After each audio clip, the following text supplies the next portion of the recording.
జీడీ గోయంకా యూనివర్సిటీ అనేది గుర్గాంవ్కి సైబర్ సిటీకి చాలా దగ్గరలో ఉంది. And cosmopolitan culture.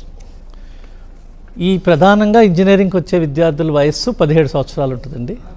వాళ్ళు ఇప్పుడు వరకు కూడా తల్లిదండ్రులతోటి చాలా సన్నిహితంగా ఉన్నారు. అవును. కానీ రేపు వాళ్ళు బాహ్య ప్రపంచంలోకి వచ్చినప్పుడు చాలా చూడాలి. They are going to face lot of problems and వాళ్ళు రిజాల్వ్ చేయగలగాలి. అలా చేయాలి అంటే వాళ్ళు మంచి విద్యా సంస్థను ఎంచుకోవాలి.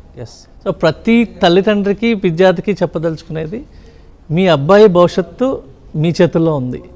మీరు ఈ 4 సంవత్సరాలు అబ్బాయిని ఒక మంచి విద్యా సంస్థలో కానీ పెట్టి వాళ్ళు చుట్టూ ఉన్న వాతావరణం మంచి వాతావరణం అయితే వాళ్ళు రిమైనింగ్ 40 years కూడా వాళ్ళ లైఫ్ చాలా బాగుంటుంది. సో దానికి జీడీ గోయంకా యూనివర్సిటీ సంస్థ మంచి ఎన్విరాన్మెంట్ క్రియేట్ చేశారండి. ఇన్ఫ్రాస్ట్రక్చర్ కావచ్చు, రాజశేఖర్ గారు చెప్పినట్టు మాకు లావిష్ ఇన్ఫ్రాస్ట్రక్చర్ ఉంది. భోజన సదుపాయం నాకు తెలిసి ఇండియాలో అన్ని రకాల భోజనాలు ఆహార పదార్థాలు దొరుకుతాయి. మూడవది ఫ్యాకల్టీస్. జీడీ గోయంకా యూనివర్సిటీ రిక్వైర్డ్ ఫ్యాకల్టీ ఉన్నారు. అన్ని అక్రిడేషన్స్ మనకున్నాయి.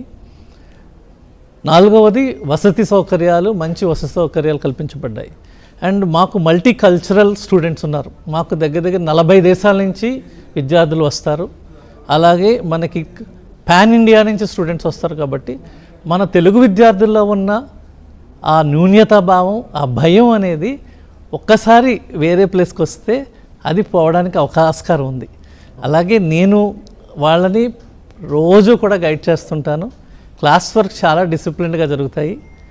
అలాగే పేరెంట్స్కి వచ్చి ఒక్కసారి విద్యా సంస్థను చూడండి. చూసి మీ యొక్క అనుభవాలని ఇతరులతో పంచుకుంటే